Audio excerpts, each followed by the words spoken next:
Bom, então espero que 2022 seja um ano bom para todo mundo aí, todos nós. E vamos continuar hoje nosso conteúdo. Já estamos na nossa aula 15 e estamos discutindo circuitos ainda, continuando de onde nós paramos na última aula, ano passado, né?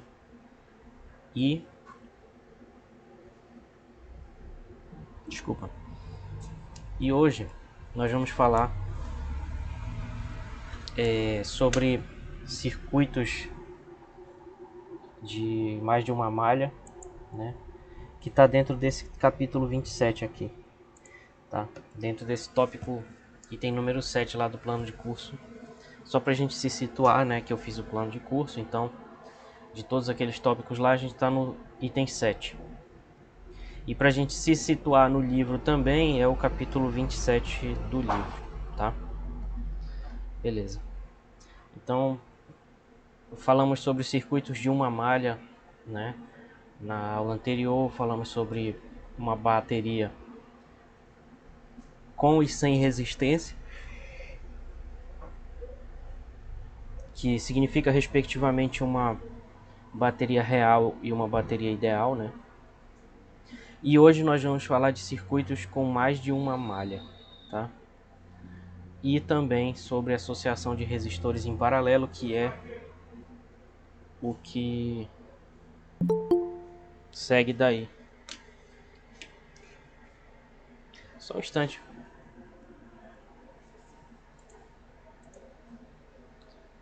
Só um instante aí, pessoal.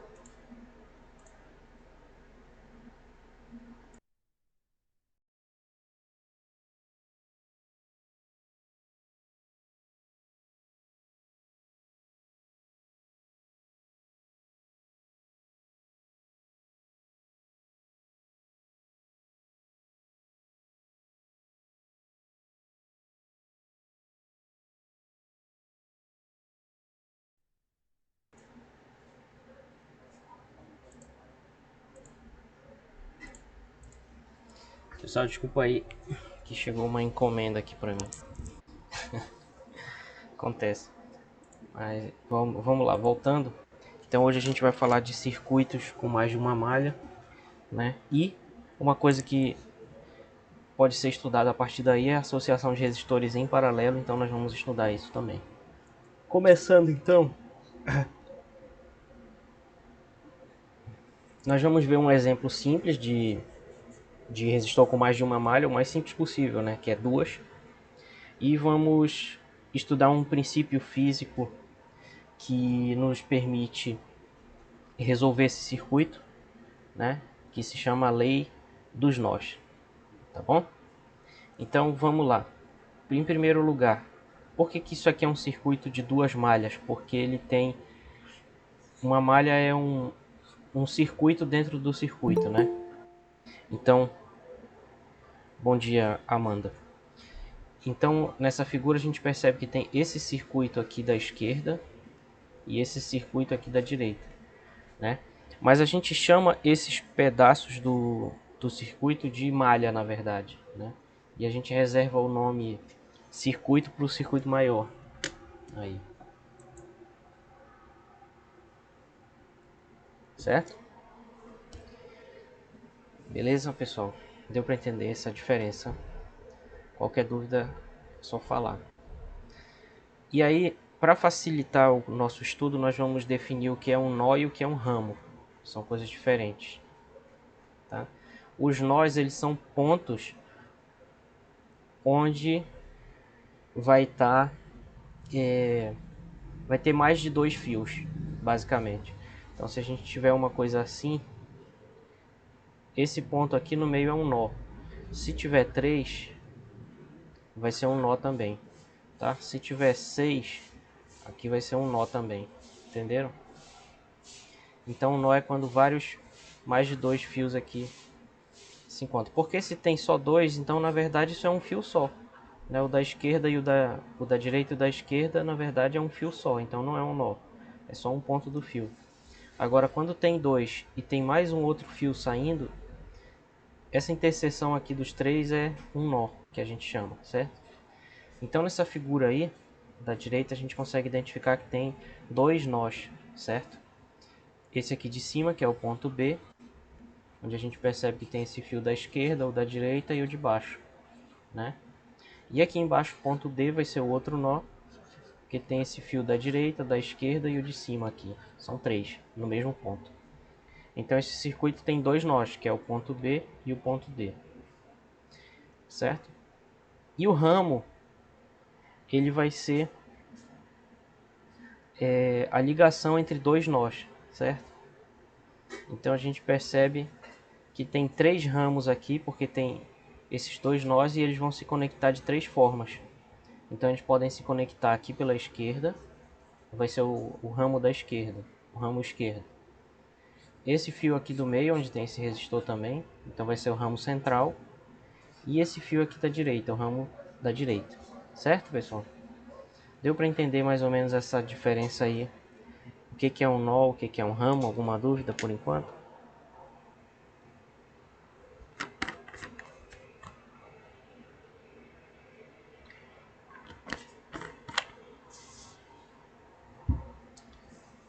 Ok. Se tiver qualquer dúvida é só me dizer. Bom, nós vamos utilizar isso para resolver o circuito. Bom dia, Gabriel.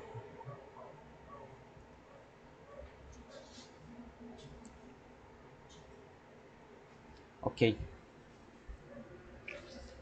O que acontece? Por que esses conceitos eles são importantes aqui para a nossa discussão? É porque num nó a corrente ela se divide, tá? Ela se ramifica, ela se bifurca. Outro sinônimo que a gente pode usar, a corrente se distribui, tá? Quando ela passa por um nó. Então, vamos supor que a gente tem um fio aqui que ele se divide em dois depois. E que a corrente está indo nesse sentido, da esquerda para a direita. Tá? Assim. Então, o que significa que a corrente se distribui? Aqui se chega aqui 10 amperes, e se eu vejo que aqui em cima chegou 6 amperes, então lá embaixo com certeza vai ter 4. Porque a corrente que está entrando aqui vai ter que sair do lado de lá. Não sei se está dando para vocês entenderem. É isso que eu quero dizer com bifurca, tá? Só que num circuito de verdade a gente não sabe nem quanto entra, então a gente vai chamar de uma certa corrente I1, e a gente não sabe quanto sai nas outras. Bom dia, Daioneide. Então a gente também não vai saber quanto está saindo nas outras, tá? E é justamente o nosso objetivo é descobrir o quanto entra e o quanto sai de corrente em cada ponto. E aí, esse conceito vai nos ajudar, esse conceito de nó. Por quê? Porque bem aqui no nó, a corrente vai se distribuir. A gente vai ver isso melhor no próximo slide, vamos devagar. Então vocês que chegaram agora, nós estamos estudando esse circuito aqui, ó, que ele tem duas malhas, né? Essa malha aqui da esquerda e a da direita. Não tem como eu repetir tudo que eu falei até agora, mas... Bom dia, Rodrigo. Então, estava falando para quem chegou agora que não tem como eu repetir tudo que eu falei até agora, mas eu estou gravando, então vocês podem ver daqui a pouquinho quando sair. Deixa eu só confirmar. Eu estou gravando. Beleza? Ok. Então, o importante é, no nó, a corrente se distribui. Tem aqui um nó, chega uma corrente, ela se distribui em duas, se tiver dois fios, ou em três, se tiver três fios. Certo? Esse é o ponto importante. E aí, em cada ramo, a corrente vai ter um valor, tá? Então, se bem aqui tem um nó, cada fio desse representa um ramo, né? Então, em cada fio desse vai ter uma corrente. Por isso eu posso escrever a corrente desse lado, a corrente desse e a corrente desse ramo aqui. Olhando para a nossa figura, o que significa isso? Que significa que se a gente tem o nó B e o nó D, e se a gente tem três ramos, se a gente tem esse esses 3 ramos aqui, ó, da esquerda, né? Então nesse ramo da esquerda vai ter uma corrente, que no caso é I1. No ramo do meio vai ter uma outra corrente, vamos chamar de I3. E no ramo da direita vai ter outra corrente, vamos chamar de I2, certo? Então em cada ramo vai ter uma corrente e essa corrente vai se bifurcar em cada nó. É isso que significa esse slide. E aí o princípio físico que nós vamos utilizar para reunir isso tudo e conseguir resolver o problema e tirar um resultado prático disso é a chamada lei dos nós de Kirchhoff, certo? O nome desse cara é Kirchhoff, tá? Que ela diz o seguinte: a soma das correntes que entram em um nó é igual à soma das correntes que saem do nó. Então, vou repetir. A soma das correntes que entram em um nó é igual à soma das correntes que saem do nó. Então, se a gente imaginar que tem um nó bem aqui e que tem, por exemplo, essas duas correntes aqui entrando, vamos chamar de I1 e I2, e tem essas duas correntes saindo aqui, vamos chamar de I3 e I4. Vamos supor que essas duas estão saindo e essas duas verdes aqui estão entrando. O que essa lei diz é... Já vou falar o que a lei diz. Deixa só eu subir isso aqui.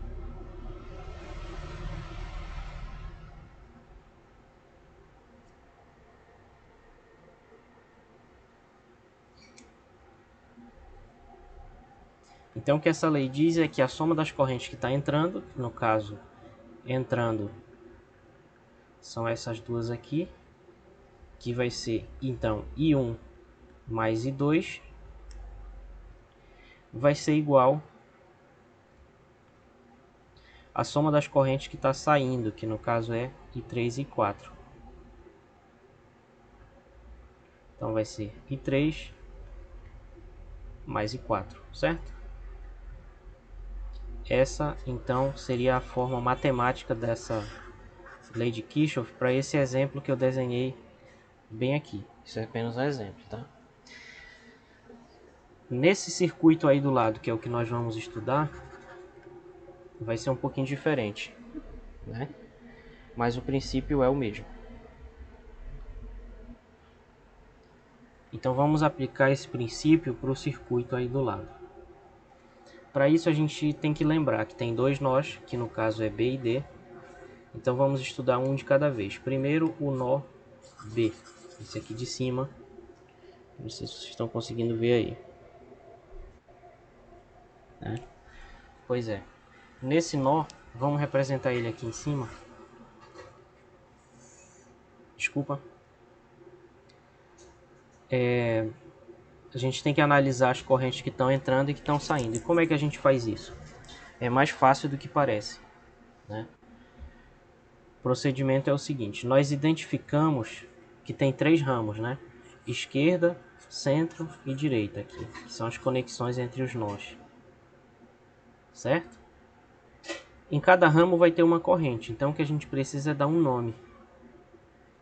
Então a gente chama essa corrente da esquerda de I1, a corrente da direita de I2 e a do meio de I3, certo?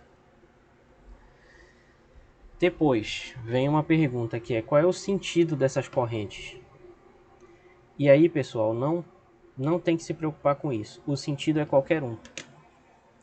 Desde que durante toda a resolução do circuito a gente mantenha o sentido que a gente convencionou. Por que que isso funciona?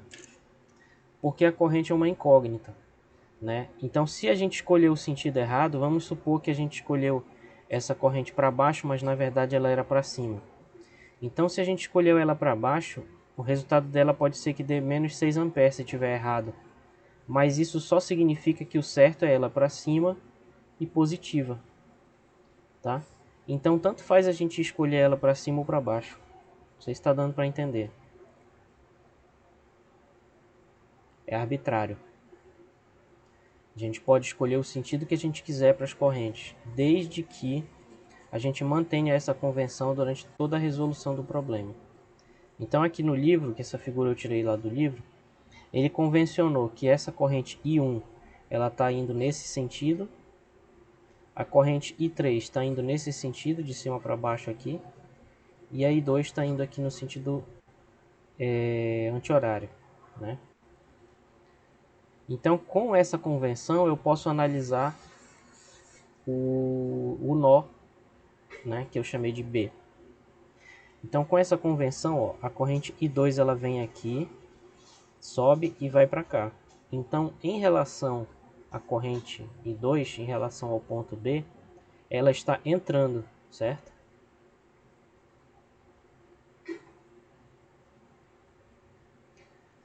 Só que do ponto B, se a gente perceber como essa corrente I1 está vindo de cima para baixo, então ela está vindo assim, ó. E a corrente I3 está vindo assim, de cima para baixo aqui. Então, em relação ao ponto B, essa corrente I1 está saindo de B. E a corrente I3 também. Então, essas duas correntes I1 e I3 estão saindo de B. Tá? E o que a lei dos nós fala é que a soma das correntes que está entrando, que nesse caso é I2, é igual à soma das correntes que está saindo, que no caso é I1 mais I3. Tá? Então, as que estão saindo são essas, I1 mais I3 aqui.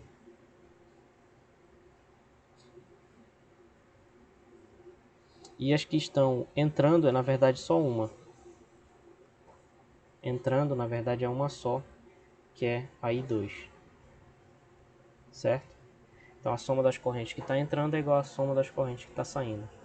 Alguma dúvida aí, pessoal? Ninguém vai me questionar por que a soma das correntes que está entrando é igual à que está saindo?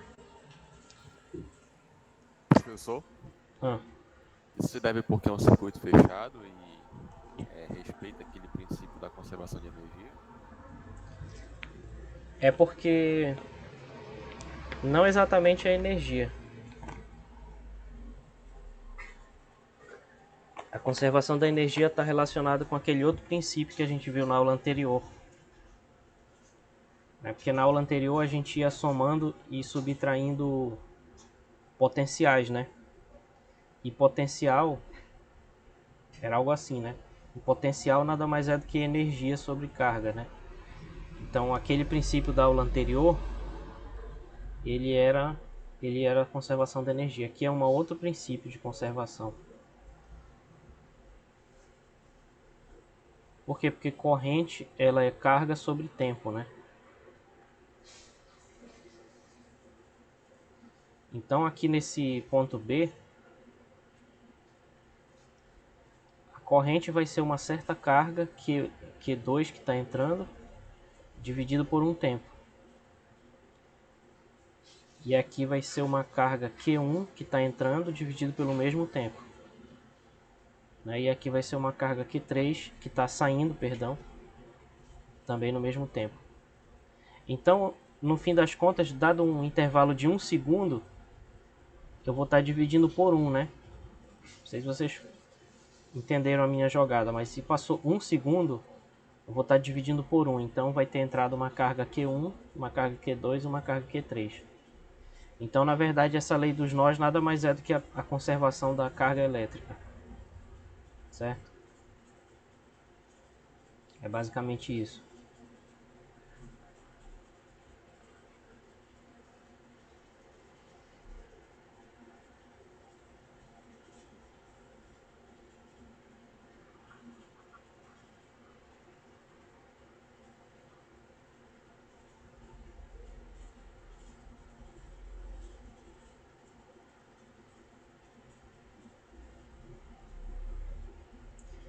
Mas é muito bom ter o raciocínio, porque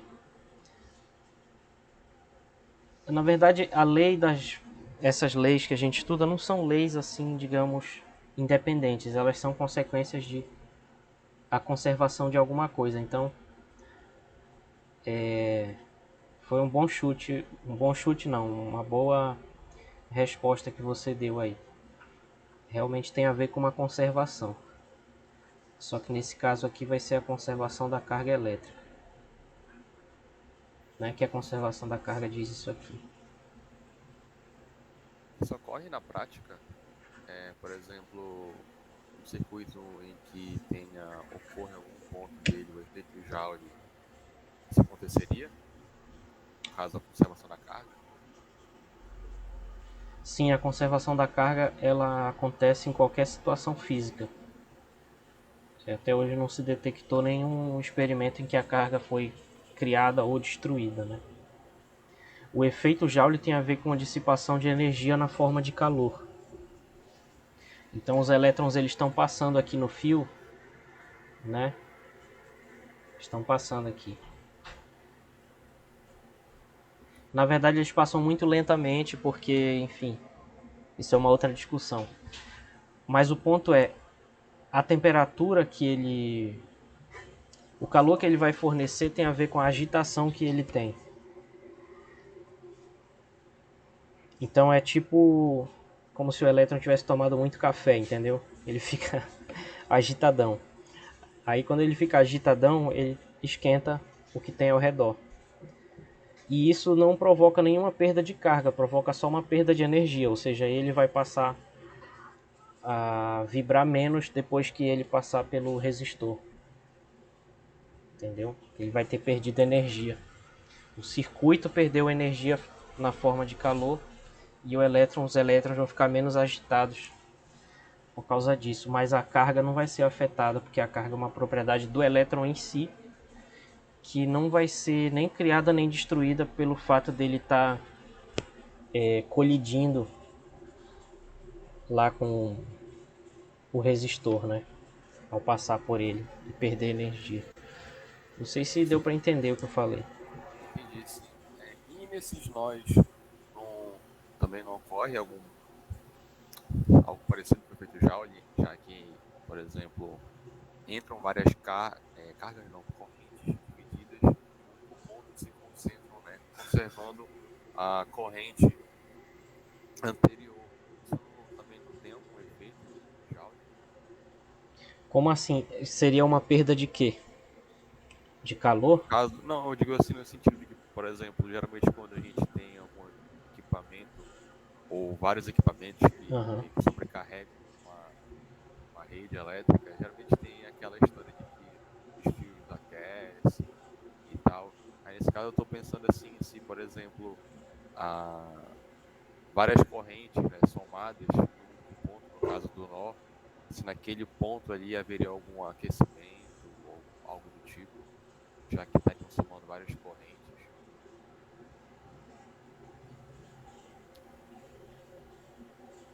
O que acontece é que a potência que vai ser dissipada, ela é proporcional, como a gente viu na outra aula, né? Por exemplo, num resistor, ela é proporcional ao quadrado da corrente. Então, quanto maior a corrente, no caso aqui, esse R seria a dissipação de... O resistor que vai simbolizar essa dissipação de calor, né? Então, quanto maior a corrente, maior a energia dissipada. Mas isso não vai afetar a quantidade de carga,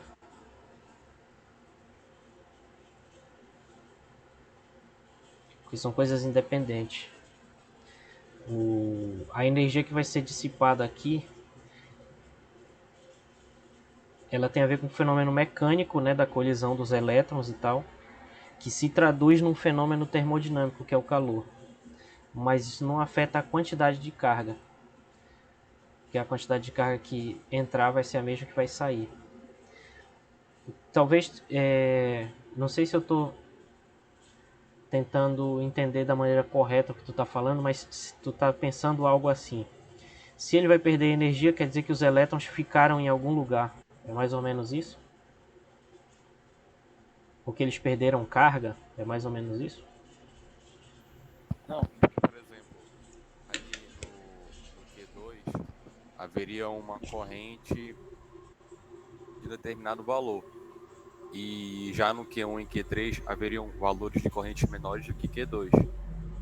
Sim. Mas, por exemplo, de acordo com essa relação que o senhor falou na aula anterior, a potência em Q1 e Q3 seria menor do que em Q2, correto?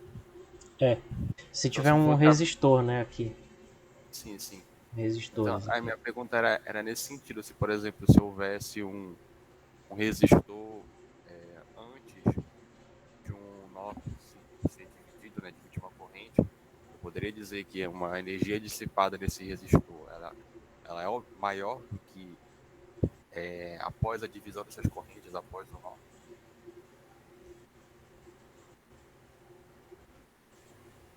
Você tá falando se tivesse um resistor bem aqui. Isso. Ah, aí tu quer saber se vai perder energia aqui, isso vai afetar a carga, é isso?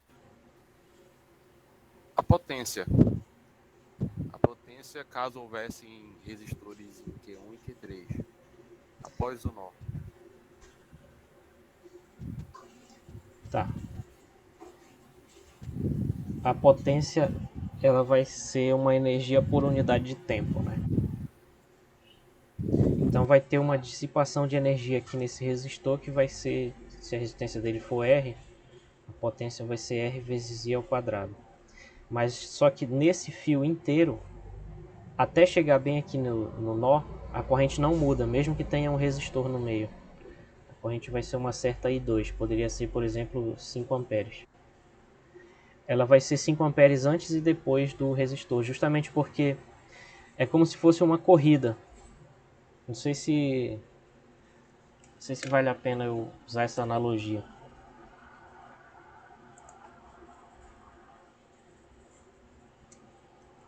É como se fosse uma corrida aqui.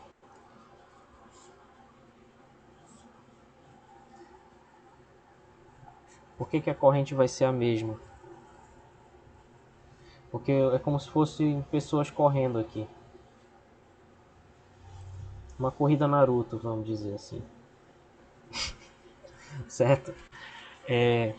Aí vamos dizer que tivesse aqui a 20 metros por segundo. Isso é uma analogia meio besta, então por favor me desculpem aí se tiver besta demais. Mas é só uma analogia, então por favor não me crucifiquem. E o que acontece? Depois que ele passar pelo resistor, ele vai estar mais lento. Ele já vai ser o Naruto criança.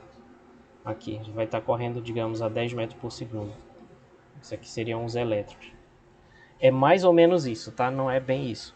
Mas isso é para representar a energia que ele tem. Então o que acontece? Uma parte dessa energia vai ser dissipada bem aqui no resistor. Né? Que no caso seria essa perda de energia cinética dele aí. Então vai ter uma potência dissipada. Mas apesar da energia ter sido dissipada, a carga se conserva. Por quê? Porque o tanto de pessoas correndo que entrou de um lado saiu do outro. Elas apenas saíram mais lentas porque perderam energia. Então, por esse motivo, a carga que entrou é igual à carga que saiu.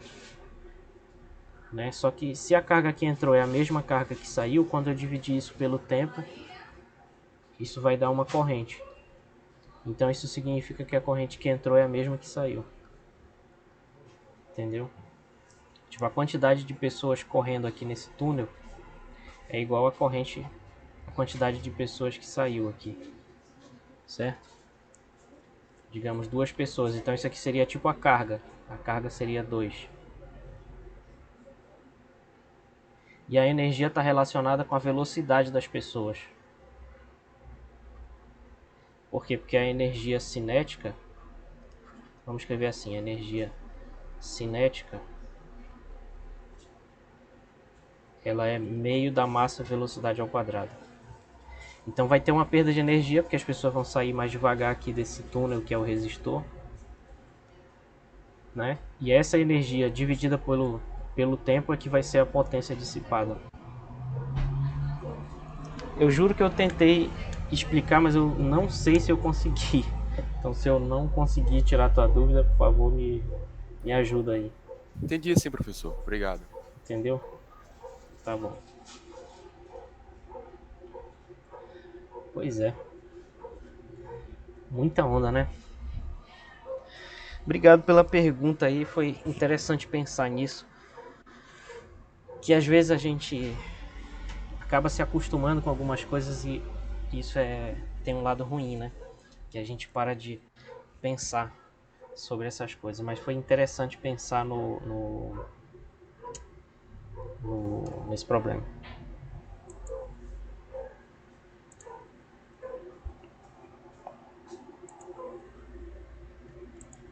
Bom, agora pro outro pedaço.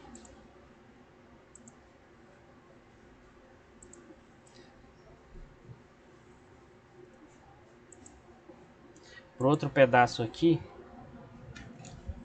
né, pro outro nó, vai ter uma situação parecida. Então, para esse nó aqui D, resumindo a história para quem pode ser que tenha se perdido um pouco, a nossa conclusão aqui foi essa. A corrente I2 é igual à corrente I1 mais a I3. E aí o que eu vou mostrar para vocês agora é que não teria nenhum resultado adicional se a gente utilizasse o nó de baixo, né? Se a gente utilizar o nó de baixo, vai dar o mesmo resultado, tá? Basicamente. Ou seja, aplicando a lei dos nós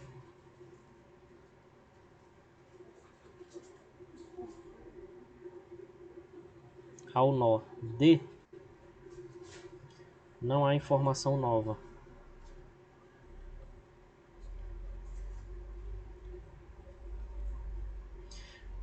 Por quê? Porque apesar desse circuito ele ter mais elementos, né, do que o que a gente estudou na aula anterior, por ele ter duas malhas em vez de uma só. Apesar disso, ele ainda é consideravelmente simples, de tal modo que quando a gente aplicar ao nó de baixo, vai dar o mesmo resultado que a gente já tinha encontrado. Por quê? Porque esse nó aqui, se a gente pegar essa corrente I1, ela está entrando em D. A corrente I3 vai estar entrando também. E a corrente I2 ela está saindo porque ela está indo para lá. Então, I1 e I3 estão entrando nesse caso, tá?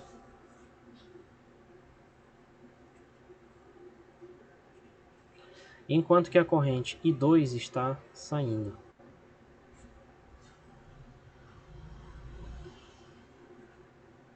Beleza? Então, pela lei dos nós, a gente tem que igualar a soma das correntes que está entrando com a soma das correntes que está saindo. E isso dá nada mais do que I1 mais I3 igual a I2, que é o resultado que nós já tínhamos aqui. I2 igual a I1 mais I3. Tá? Então, a gente, através da lei dos nós, a gente só tem esse resultado. Tanto faz aplicar o nó B como o nó D. Se tivessem... se fosse um circuito mais complicado, isso não ia acontecer, né? Porque, enfim, se tivesse outros ramos, aí ia ter outras correntes e isso não ia acontecer. Essa simplicidade. Mas como tem só dois nós, e essas três ramos aí, acontece isso. Muito bem. Então a gente percebe que aplicando a lei dos nós, a gente tem apenas uma equação até agora, que é essa da soma das correntes aí.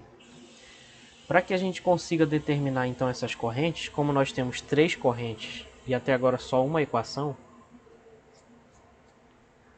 nós precisamos de mais duas equações, porque aí a gente vai ter três equações e três incógnitas e aí tem uma boa chance da gente conseguir resolver o sistema. Não sei se vocês lembram disso, de sistema de equações lineares.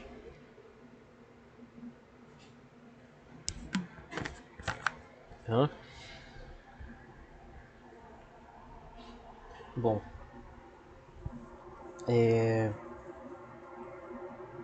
beleza. Então o que a gente faz? Se essa lei só fornece uma equação, a gente precisa aplicar outra coisa, né? Então o que nós vamos fazer é aplicar a lei das malhas que a gente viu na aula anterior, que essa está relacionada à conservação da energia, né? Então, como a gente tem duas malhas aí, cada uma vai dar uma equação. Então, na malha da esquerda,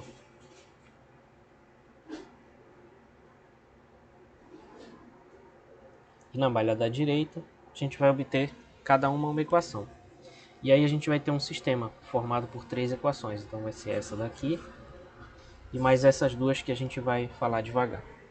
Bom, se vocês ainda lembram do remoto ano de 2021, quando a gente discutiu isso daqui, a gente começa do ponto B, dá uma volta aqui na malha e volta para o ponto B.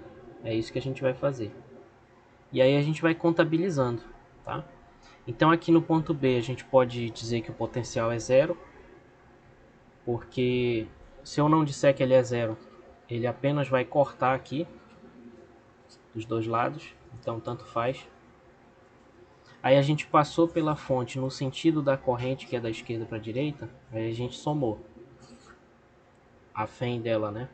A tensão fornecida por ela, a força eletromotriz, E1.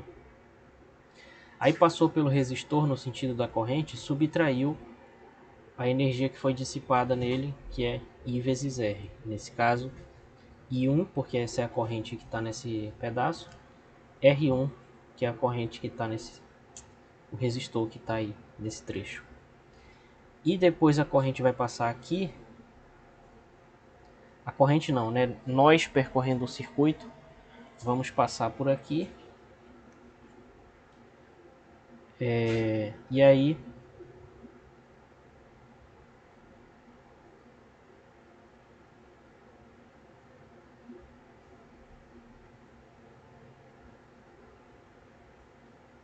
estou tentando entender uma coisa aqui.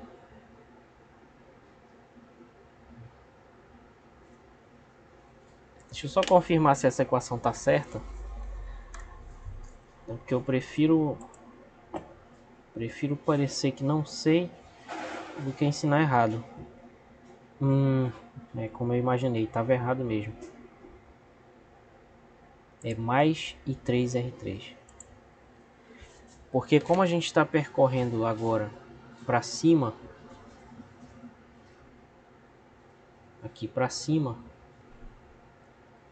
e essa corrente está para baixo, então eles estão nos sentidos opostos. Então aqui eu vou ter que somar I3R3. Deu para entender, pessoal, esse sinal de mais?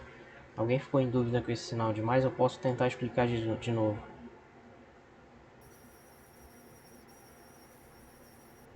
Pode explicar de novo, professor? Tá. É porque nós estudamos numa aula anterior aí, como é que a gente obtém esse tipo de equação aqui. Essa equação 2 aqui em cima, né? E aí naquela ocasião eu falei o seguinte: se a gente percorrer o resistor no sentido da corrente, a gente subtrai, né? Subtrai I vezes R. Beleza. Até aí tudo bem, né? Até aqui tudo bem.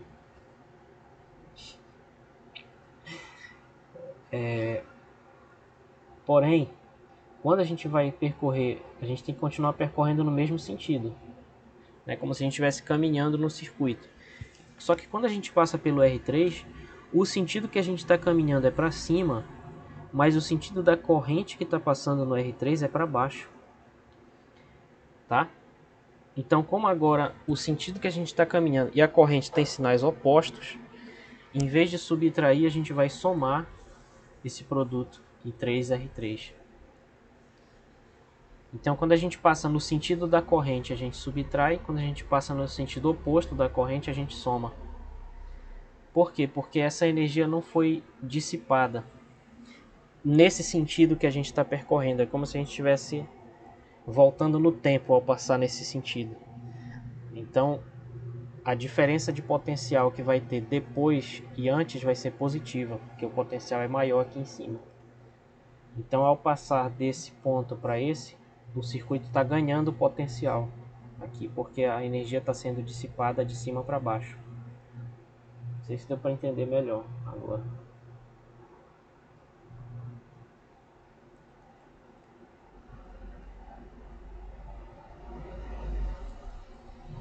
Não? Viu?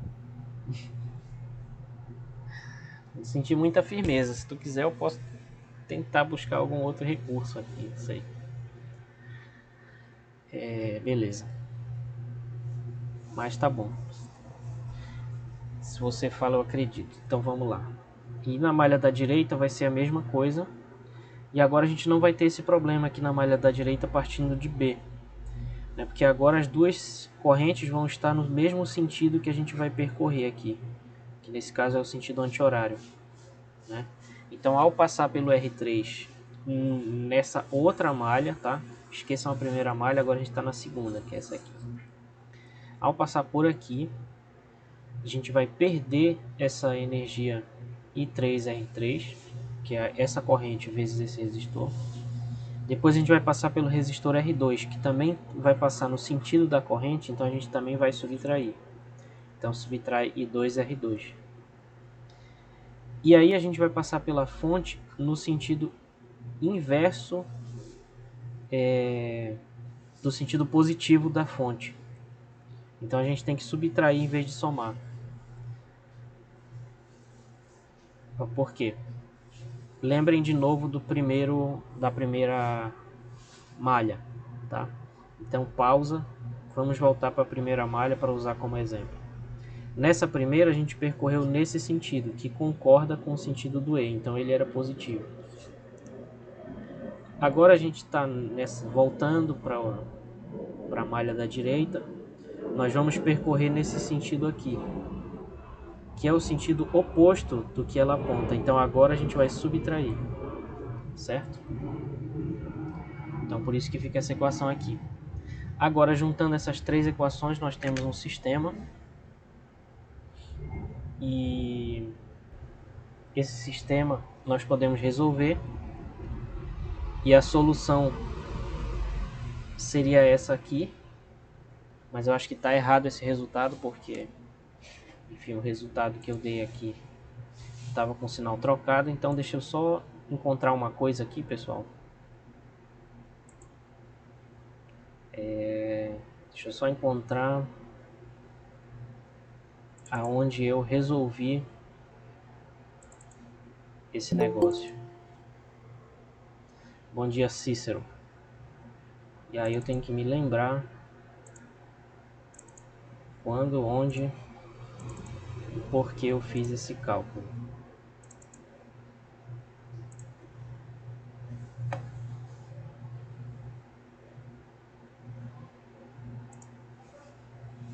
Ah, tá aqui. Tá aqui, resolução do circuito de duas malhas. Tava achando que eu não ia encontrar. Esse sistema eu resolvi aqui usando esse programa, não sei se vocês conhecem, o Wolfram Matemática, vocês conhecem? É óbvio que eu comprei ele, né? E pago uma licença caríssima por ano. É óbvio que eu não baixei a versão pirata lá na Bahia do Pirata. Tá? Então, por favor, quem quiser esse programa, pelo amor de Deus, não entre nesse site aqui. Tá?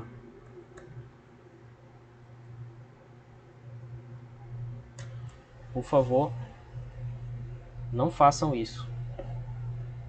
Ah, esse aqui tá bugado, esse link. The Pirate veio. Ponto. Vamos tentar esse outro CX agora. Tá, pessoal? Pelo amor de Deus, não entrem nesse site aqui, tá?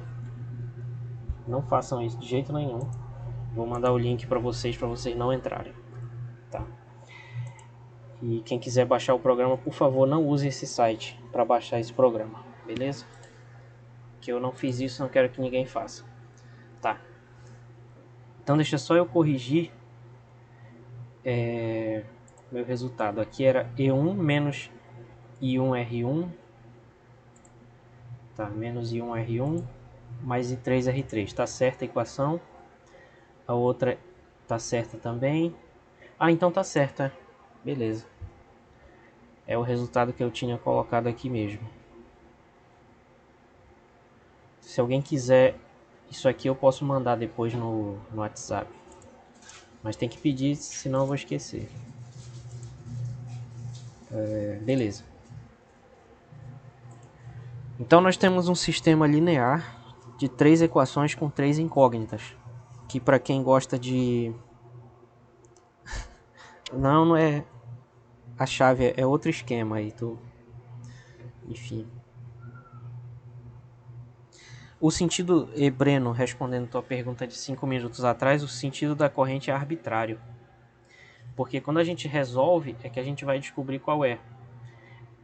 E aí, se a gente tiver definido o sentido errado, vai dar negativo. Aí a gente só troca, entendeu? Se for positivo, a gente deixa o sentido que a gente tinha desenhado antes. A gente pode colocar o sentido que a gente quiser.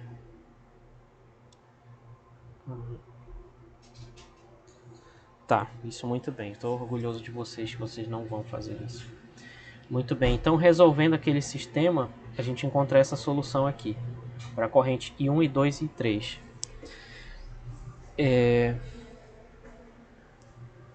É o módulo. Na verdade não é bem assim. Eu vou dar um exemplo aqui. Deixa eu só concluir esse raciocínio aqui. Tá, pessoal? Então, através dessas 3 equações que a gente obteve pelas leis de Kirchhoff, né? Nós resolvemos e a solução é essa daqui. Em função das FENs, né? Que é as tensões fornecidas pelas fontes, ε1 e ε2, e através das resistências R1, R2 e R3. Então a gente supõe que isso tudo é conhecido porque a gente comprou esses equipamentos e o valor da resistência e o valor da FEM veio escrito na etiqueta deles e a gente quer saber as correntes, previsões teóricas das correntes. Então a gente obtém essas 3 expressões aí, tá? O livro não colocou essa solução porque eu entendo porque, para evitar essas fórmulas muito grandes e que às vezes acabam nos desconcentrando do que é mais importante. Mas eu resolvi colocar aqui porque, enfim, a gente está resolvendo o circuito, então vamos resolver, né? Agora deixa só eu dar um exemplo aqui.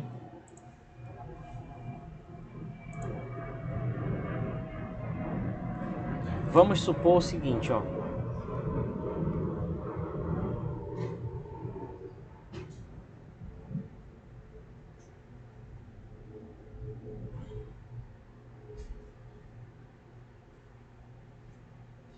Tá, vamos supor então o seguinte. A gente tem isso aqui. I3 é igual a I1 mais I2, né? Não, é o contrário. I2 é I1 mais I3. Não é isso?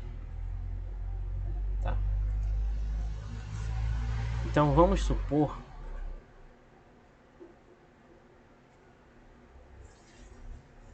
que nós encontramos o seguinte aqui.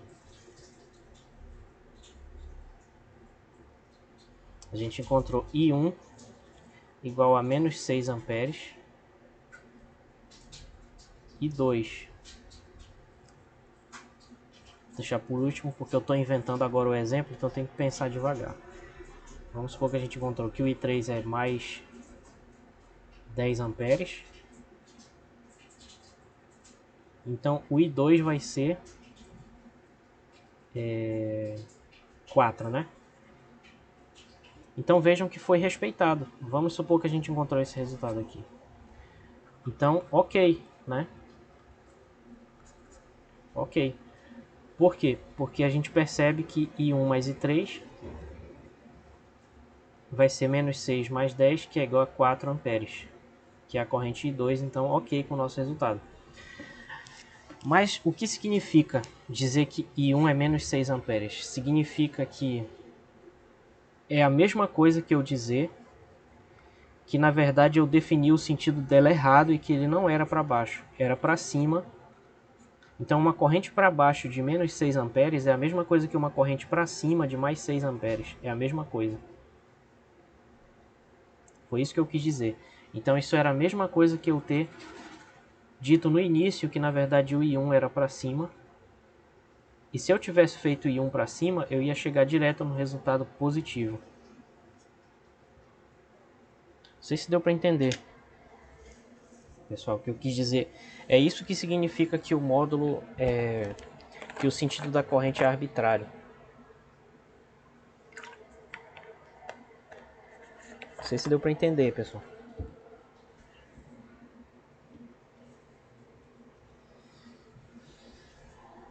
Eu também não encontrei isso no nosso precioso querido livro. Eu acho que é para evitar essa discussão de mudar o sinal e tal. Eu compreendo porque não tem, mas eu achei melhor fazer esse comentário com vocês, porque senão...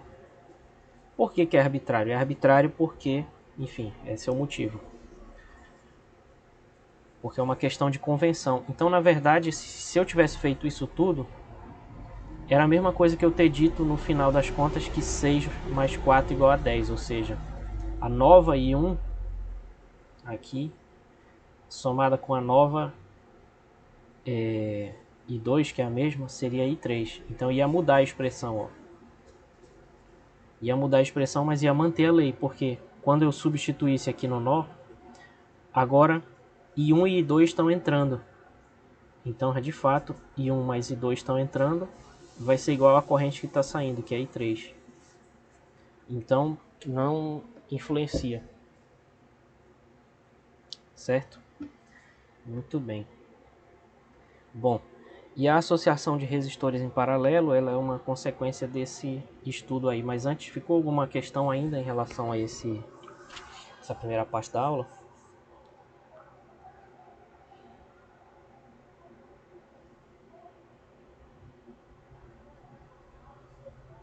Não? Tá bom. Então vamos falar dos resistores em paralelo. Bom, um resistor está ligado em paralelo com o outro quando a gente tem aqui uma fonte e tem aqui um resistor. E aí a gente liga um outro resistor ligando os mesmos terminais. Então esse ponto vai estar ligado no terminal aqui do outro resistor. E o mesmo ponto que está no outro terminal do resistor 1 vai estar no resistor 2. Então quando a gente faz isso está em paralelo. E veja que isso não depende do desenho. Se a situação fosse essa aqui, isso ainda seria paralelo, tá? Ó, se o R1 tivesse aqui e o R2 lá em cima, isso ainda é paralelo. Porque o que importa é que esse ponto, as duas extremidades dos dois estão ligadas no mesmo ponto. Não é só porque o desenho está paralelo que é paralelo, certo? Muito bem. Então aqui nós vamos utilizar duas vezes a lei dos nós. Eu vou passar um pouco rápido nisso aqui, porque me interessa mais falar com vocês a fórmula e fazer um exemplo de aplicação da fórmula, tá? Mas basicamente, aplicando duas vezes a lei dos nós, a gente percebe que a corrente que sai lá da fonte, ela vai se distribuir 3 vezes, né? E aí, aplicando nesse nó aqui e depois nesse, a gente percebe que na verdade essa corrente inicial é a soma dessas 3 correntes que vão passar aqui pelo resistor I1, I2 e I3. Certo? E agora, olhando em cada resistor, como cada resistor está ligado no mesmo terminal aqui da FEM, a FEM que vai atuar sobre cada um é a mesma que a própria da bateria, né? Então em cada um, essa FEM vai ser igual ao resistor vezes a respectiva corrente que está passando. E aí o que a gente faz é isolar esses valores de corrente e substituir aqui, tá? Então isolando em 1, e 2 e 3, a gente obtém essas três expressões aqui de baixo. Substituindo aqui em cima, a gente obtém isso daqui, né? Agora lembrando também, perdão, eu me atrapalhei um pouco aqui, esqueci de falar uma coisa muito importante, então eu vou falar agora. Assim como no estudo de capacitores, em que a gente vai substituir os capacitores em paralelo por um único capacitor chamado capacitor equivalente, né? E assim também como nós fizemos na associação em série de resistores, em que a gente substitui resistores em série por um resistor equivalente, aqui também nós vamos substituir os 3 resistores em paralelo por um resistor equivalente, né? Então é como se a gente substituísse o circuito original. Nós vamos substituir o circuito original por esse outro circuito aqui, imaginário, que vai servir de modelo para representar o original. Então, nesse circuito equivalente, só tem um resistor, e a nossa pergunta é: quanto vale essa resistência desse resistor equivalente? Essa que é a pergunta. Já está escrito aqui embaixo, eu sei, né? Mas vamos chegar lá. O que a gente sabe? A gente sabe que a FEM ela é igual a resistência vezes a corrente. Então isso significa que a corrente é igual a FEM sobre resistência equivalente. Só que nós vimos ainda agora, pela lei dos nós aplicada 2 vezes, né, que essa corrente ela é igual à soma das 3. Então a gente reúne essas equações todas, né? Substitui isso bem aqui e substitui I1, I2 e I3 pelos resultados de ainda agora, que estão aqui embaixo. Tá? E aí dá esse resultado aqui, e dividindo pela FEM a gente encontra essa fórmula aqui. Não se preocupem, porque às vezes quando a gente vê essas demonstrações a gente fica pensando: caraca, eu não estou entendendo nada, eu nunca ia pensar nisso. Mas não se preocupem, porque a gente mostra essas demonstrações para vocês saberem como é. Mas enfim, eu não vou pedir que vocês adivinhem isso. Talvez eu peça para vocês refazerem isso aqui, mas aí é uma questão de rever a aula, de ler no livro e tudo. Eu jamais pediria para vocês adivinharem isso aqui, que seria pedir demais, né? Não que vocês não sejam capazes, vocês são, claro, mas seria meio injusto. Bom, resumindo então, o resistor equivalente é dado por essa fórmula. Notem que a gente está escrevendo ele invertido. Então essa fórmula ela dá o inverso 1 sobre a resistência equivalente. Então a gente calcula isso aqui primeiro e depois inverte, beleza? E no caso geral, né, se fossem N resistores, a gente ia ter um somatório de 1 sobre R1, mais 1 sobre R2, mais 1 sobre R3, mais 1 sobre R4, infinitamente não, até acabar os N resistores. E tem uma formulinha especial para quando tem só 2, né? Porque quando tem só 2 a gente pode somar essas duas frações aqui. E aí vocês, não sei se vocês conhecem esse jeito mais fácil de somar frações, que é esse vezes esse, mais esse vezes esse. Então fica R1 mais R2 dividido por esse vezes esse, R1, R2, tá? Então 1 sobre a resistência equivalente é isso aqui. A gente inverte, a resistência equivalente é essa.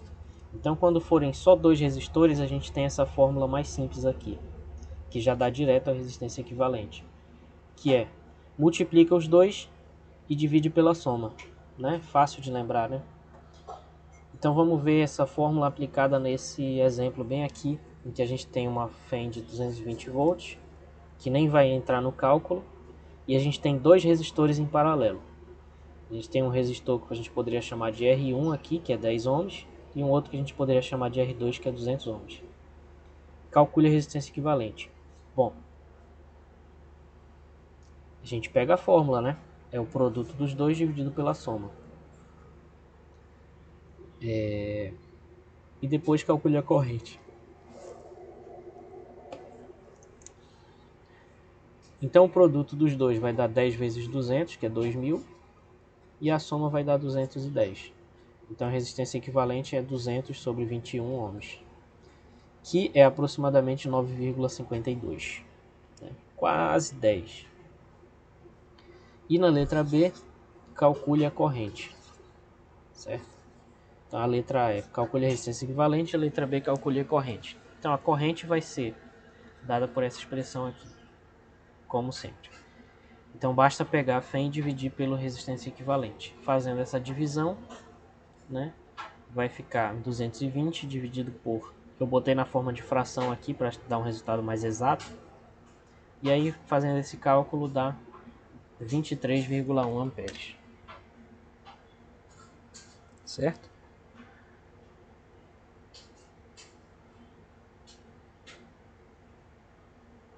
Então essa vai ser a corrente nesse circuito. Beleza, pessoal?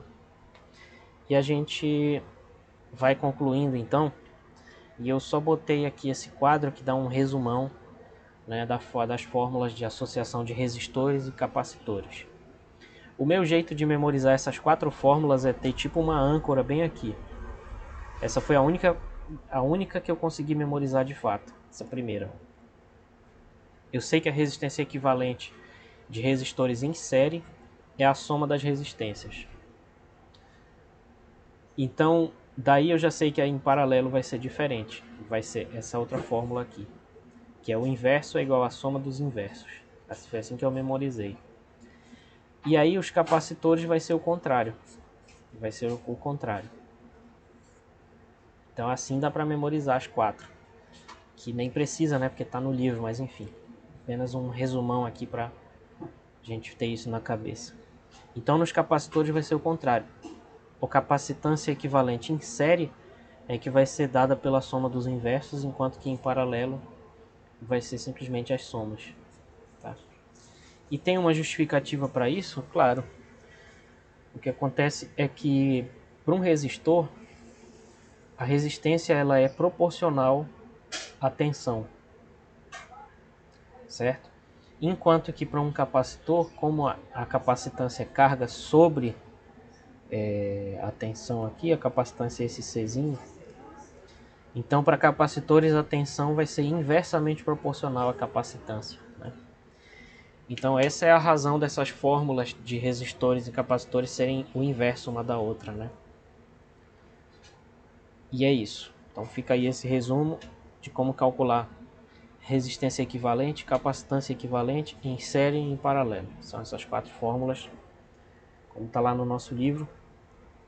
Se houver alguma pergunta, posso responder, se não, a gente encerra aqui. Professor, Diga. com relação àquele item que o senhor cobrou na prova, mas o senhor acabou não explicando, acho que era a densidade da carga, ou densidade da corrente elétrica, ela tem alguma relevância para os próximos assuntos ou para esses que a gente viu hoje? Bom, ela é relevante sim, mas eu não falei na aula porque eu acabei cortando essa parte devido ao conteúdo mais espremido que a gente tem. E é o tempo que a gente perdeu no início lá, né, devido a matrícula, reajuste de matrícula, depois eu fiquei gripado, né, eu fui no evento, enfim, aí a gente teve que cortar algumas coisas. Esse assunto é relevante sim, porém ele é uma maneira alternativa de estudar a mesma coisa, que é a corrente. É simplesmente uma outra maneira de representar usando um campo vetorial. É tipo a diferença entre potencial elétrico e campo elétrico, entendeu? O potencial é escalar e o campo é vetorial. Então, da mesma forma, a gente tem a corrente elétrica, que é escalar, e tem a densidade de corrente, que é um vetor que tem... Ele é mais robusto, digamos assim. Que ele carrega uma quantidade de informação muito maior, porque ele dá também a direção da corrente em cada ponto. E como ela está distribuída no espaço. Mas a gente pode estudar eletromagnetismo numa primeira abordagem, que é essa nossa primeira abordagem de física fundamental, né? Sem esbarrar nesse conceito. Mas eu tenho vídeos lá no canal explicando isso, vídeo de turmas anteriores, se você tiver curiosidade. E tem no livro também. Mas a questão que eu botei lá na prova, ela vai ser anulada justamente porque eu não falei sobre isso. Então na verdade eu esqueci de tirar lá da prova. Ok, professor, obrigado. Tá legal. Professor? Diga. Voltando um pouquinho na parte dos resistores em paralelo equivalente. No Hum. caso, se for 2, vai ser o produto pela soma, né? Uhum. E se numa situação hipotética, por exemplo, for 4 resistores em paralelo? Eu faço os dois primeiros, ficam 3. Aí faço de novo, fica 2, aí faz de novo. Dá pra fazer assim? Entendeu o que eu falei? Eu entendi. A minha vontade é dizer que sim, que isso é óbvio, mas eu tô pensando que será que mesmo que é óbvio que é assim? Tô Eu me pensei também. questionando. Tô me questionando.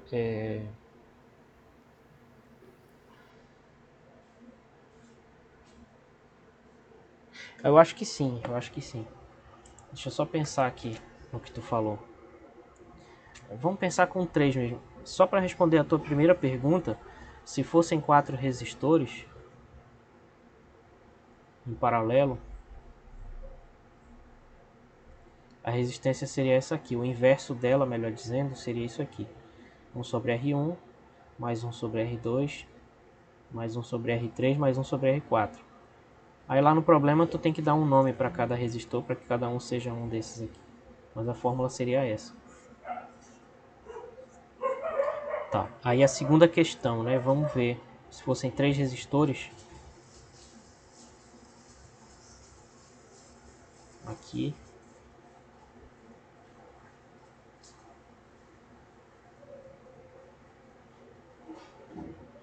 Difícil desenhar um resistor, a gente desenha qualquer coisa. Tá. Então vamos supor que a gente fizesse primeiro esses dois aqui. Então vamos chamar essa resistência de R12.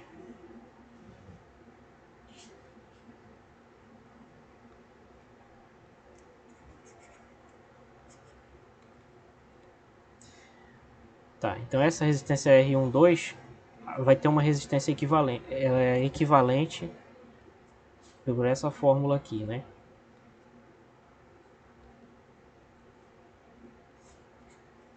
Então a gente obtém um circuito equivalente aqui, em que bem aqui vai ter essa R12, que é esse resistor equivalente parcial, mas ainda tem o R3 lá, que não ficou. Que ficou, melhor dizendo. Então nessa, não importa muito aqui qual é a FEM, né? Mas vamos só botar um aí. Então agora, 1 sobre a resistência equivalente do circuito indo por esse caminho que você está falando seria 1 sobre R12 mais 1 sobre R3. Não sei se a gente concorda até aqui. Não sei se você está entendendo o que eu estou fazendo. Sim, sim. Sim. Beleza. Aí agora se eu substituir essa fórmula nessa, aí vai ficar 1 sobre a resistência equivalente, vai ser 1 sobre R12, que é isso aqui. Então vai de fato voltar para a fórmula. Bacana, eu nunca tinha feito isso. Valeu, professor. Mas é isso. Obrigado. Tá ok. Então, de fato, a gente pode fazer por partes aqui, realmente. Né? Interessante. E se fosse misturar em paralelo com série, a gente também poderia fazer por partes. Então, poderia ter um exemplo assim,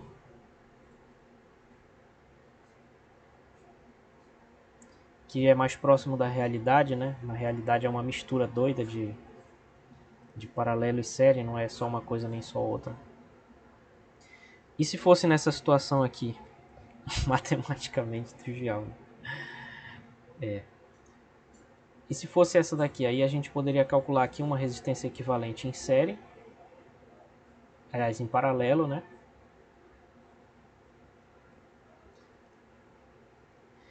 E aí a gente substituiria esse circuito por esse aqui,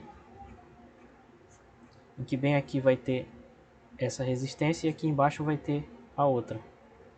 Então aqui teria um R equivalente e aqui teria, vamos chamar assim, R1, R2. Vamos chamar esse de R1, R2. R12. Deixa eu fazer direito o desenho, tá meio ruim.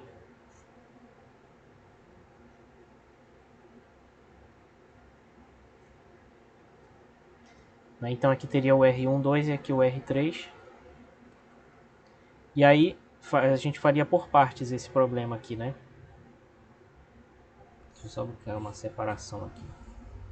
A gente faria por partes. Então, fazendo primeiro esses dois aqui em paralelo, a gente obtém R1, 2. Depois em série, agora eles estão em série. Então a resistência total equivalente aqui final seria simplesmente a soma dos dois, que agora eles estão em série. Então se a gente pode misturar, pode fazer por parte se tiver só em paralelo, se tiver só em série. Se tiver em série misturado com paralelo também pode fazer por parte, só tem que ir tomando cuidado que não tem uma fórmula.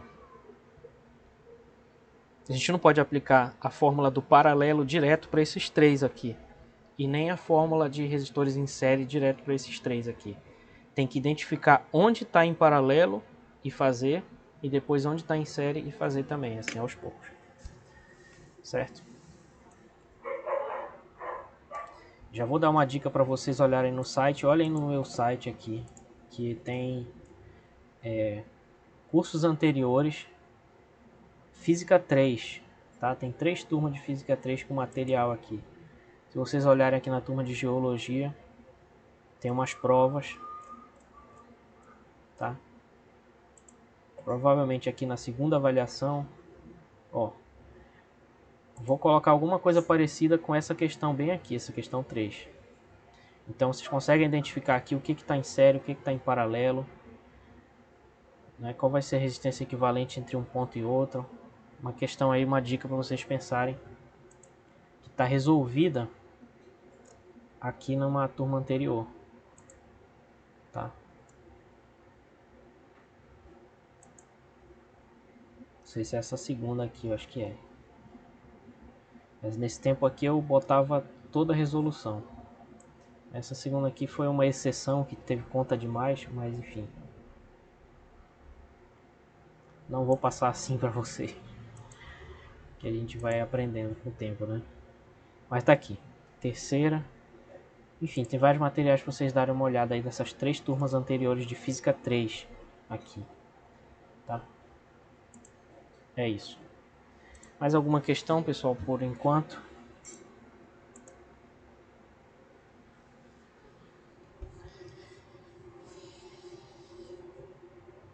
Caraca, eu saí da reunião e nem vi.